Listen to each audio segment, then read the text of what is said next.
Bienvenidos to Pica Poco Kitchen. Today I attempt to make Garibaldis. Vámonos!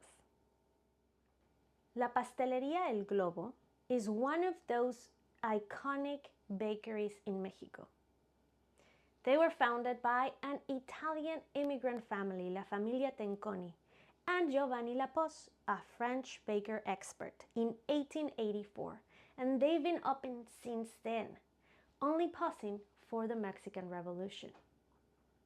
They decided to make a piece to honor Giuseppe Garibaldi, an Italian revolutionary who later became a refugee in South America and also played important roles in different revolutions, like in Brazil, Uruguay, and Argentina. Garibaldi, the baking good, is not just revolutionary in spirit, but also unique and delicious.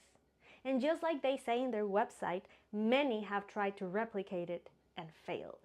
And amigas, you can add my name to that list. It was definitely a challenge. How bad it turned out, you'll have to wait till the end to figure it out. But for now, let me invite you to witness this learning experience. Let's go. Let's start mixing the dry ingredients. I have 3 cups of cake flour. If you can find cake flour, you can use AP flour and add 1 teaspoon of cornstarch per cup. Add a pinch of salt and 1 teaspoon of baking powder. Whisk and set aside. In my mixing bowl, I have 1 1/4 cups of butter and 1 cup of sugar. Cream that up until nice and smooth. While mixing in low speed, add 1 egg at a time. I'm gonna add 4 of them. Don't add the next one until the yolk is completely combined. Don't forget to use your spatula to scrape the sides and the paddle attachment. And I can tell you already that definitely next time I'm going to beat the eggs separately.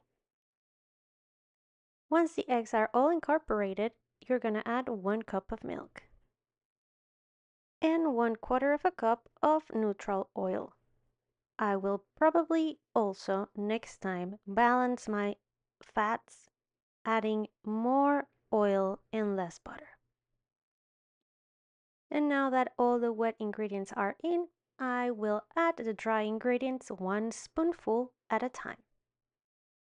Continue mixing and scraping until everything is well incorporated and you get a nice and smooth, thick cake batter. Garibaldis are cupcakes without a lining. And I'm pretty sure that online you can find a bunch of silicone molds with different sizes and heights. But I'm gonna show you that a standard old cupcake mold will do. The only thing you need to do is make sure to grease it and prep it well before adding the batter. In this case, I'm using the butter wrappers. I love to reuse them for greasing the molds.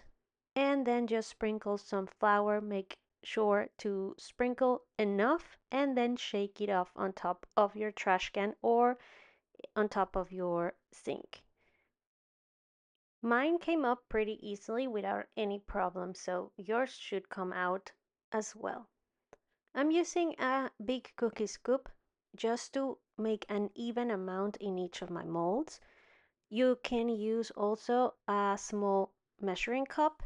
Make sure to get not further than 3/4 of whatever size mold you're using. We don't want them to grow and fold over the size. We want them to keep quite even, and these cupcakes are not gonna create a dome, which is preferable. We'll cook them low and slow. They don't need to turn golden, so keep an eye on them. Preheat your oven 300 Fahrenheit. I cooked mine for 25 minutes. Make sure to insert a toothpick just to make sure it is well cooked. You could also use some silicone liners to cook yours.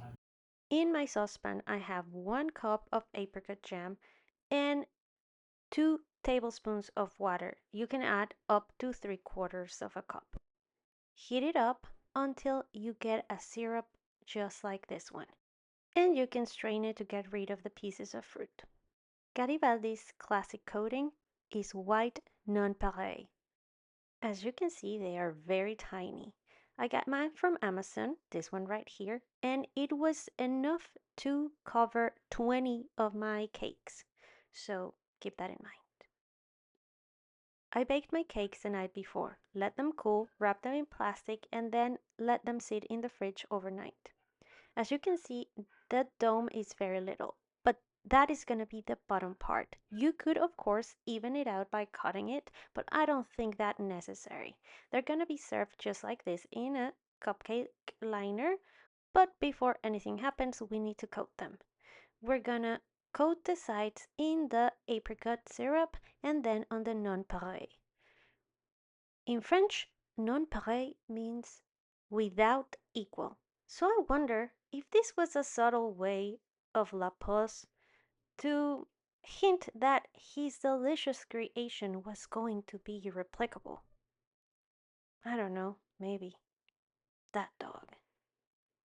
Anyway, you want to coat first the sides because we need to coat the top as well, and that would be a little bit tricky.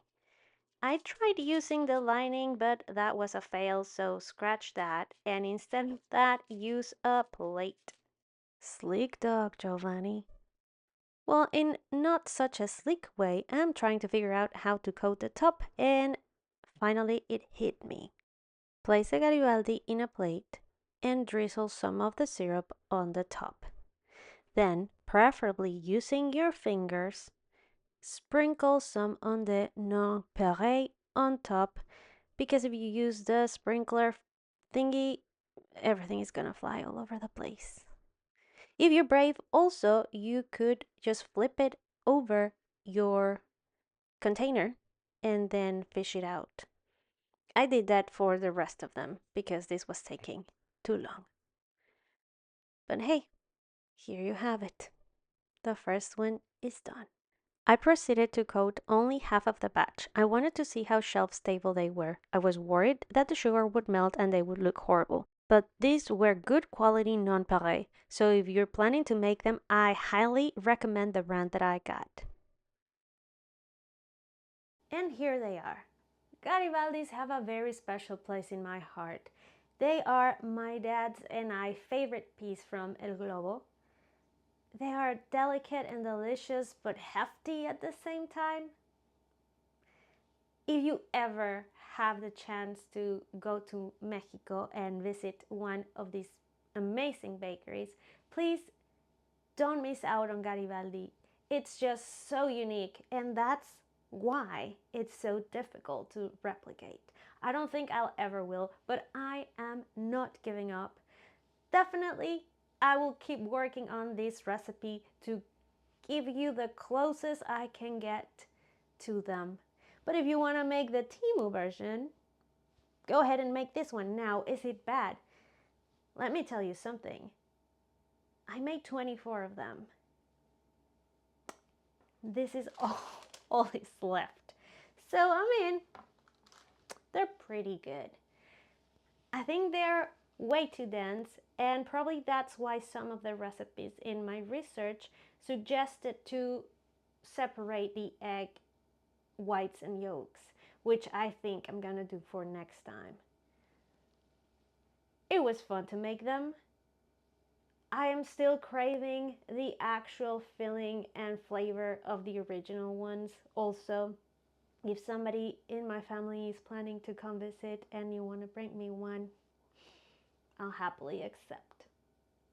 But so far, it was a decent approximation for it. But I leave you with this recipe.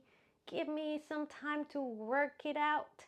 And if you want to make them and you figure it out, please, by all means, all advices are welcome in the comments. But for now, if you enjoy this recipe or other recipes that I have in this channel, please share them with your friends. Like, subscribe, and be notified. And for more, follow me on the socials. Adiós, amigues.